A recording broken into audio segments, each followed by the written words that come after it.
जय जय श्री राम। राम नाम का दास आप लोगों के समक्ष नई प्रस्तुति के साथ पुनः प्रस्तुत। हमारे समस्त सोशल मीडिया और जितने भी श्रोतागण हैं सभी को जय जय श्री राम।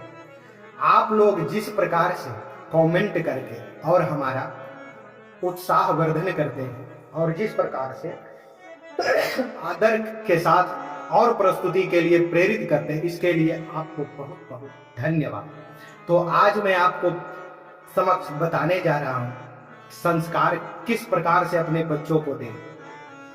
छोटी आयु में ही दिए गए अच्छे संस्कार का बड़ा महत्व होता है, क्योंकि बचपन में ही दिल और दिमाग में जो बनता है वो देर तक याद रहता है। किसी भी बच्चे को अगर कुछ बचपन में आप याद कराइए, या चलचित्र के माध्यम से हो या वाणी के माध्यम से हो, उनकी बुद्धि प्रखरता के कारण वो लोग आसानी से उनको स्मरण कर लेते हैं और देर तक याद रखते हैं। कई एक ऐसे वाक्य होंगे जो आप लोगों ने बचपन में याद किया होगा और वो अभी भी आपको याद रहता है।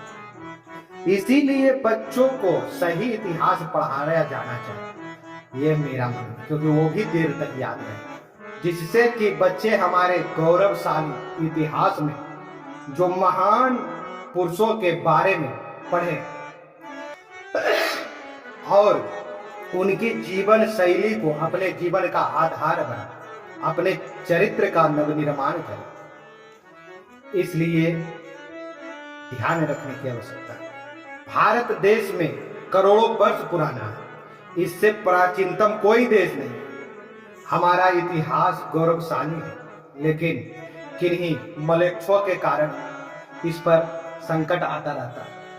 लेकिन सनातन का इतिहास मिटने वाला नहीं। लगभग 1000 वर्ष की अवधि जिससे पराजय का काल कहा जाता है, वह भी गुलामी का काल नहीं, निरंतर संघर्ष का काल।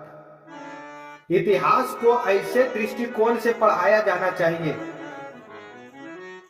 जिससे नई पीढ़ी में देश के गौरव के प्रति सम्मान प्राप्त। यदि उन्हें पराजय और गुलामी जैसी गलत बातें ही पढ़ाई जाएगी, सिखाई जाएगी, जैसा कि अभी हमारे स्कूलों के पाठ्यक्रम में पढ़ाया जाता है, गुलाम वंश और कौन वंश, ये सब बारे में, गुलामी के बारे में, पराजय के बारे में, इसको मार दिया, इसको मार दिया, अकबर ने इसको मार दिया, इसको मार, ये सब बात बढ़ाया जाता है। सिर्फ लड़ाई झगड़े का बात पढ़ाया जाता है। तो इससे बच्चा क्या सीखेगा? लड़ाई झगड़ा करना ही तो सीखेगा। गुलामी और पराजय जैसी गलत बातें ही सिखाई जाएगी तो उनमें हीन भावना तो उत्पन्न होगी ही, उनमें उनके संस्कार तो संक्रमित होंगे ही। इसीलिए छोटी आयु में ही बच्चों को अच्छे संस्कार दें। इस संबंध में एक कथा है, छोटी सी कथा, आप सभी ने सुनी है। आपको मैं एक छोटी सी कथा सुना रहा हूं, कृपया इसको सुन लीजिए। एक राजा के दरबार में एक व्यापारी आया पंछी बेचने। उसके पास देश विदेश से अनेक प्रकार के बहुमूल्य पक्षी थे। उन पक्षियों में से तोता बहुत बुद्धिमान था। व्यापारी ने कहा कि दोनों तोते जो सुनते हैं उन्हें शीघ्र याद कर लेते हैं। राजा ने दोनों तोते खरीद लिए। उसने एक तोते को अपने पहरेदार को दे दिया और दूसरे तोते को अपने पुरोहित को दे दिया। कुछ दिवस बाद राजा को अपने तोतों की याद आई। कुछ दिवस बाद उन दोनों को याद आया कि हमने तोता खरीदे थे। जब उसने उनसे पूछा तो वह हैरान रह। एक तोता सुंदर श्लोक और हरिनाम का भजन करता था, कीर्तन करता था, और दूसरा तोता गंदी गंदी बातें करता था। राजा ने पहले तोते से इसका कारण पूछा। तब उसने कहा, मैं पुरोहित के घर में रुका हूँ। जो लोग उसके पास आते हैं उन्हें वे अच्छे अच्छे श्लोक और भगवान का कथा सुना।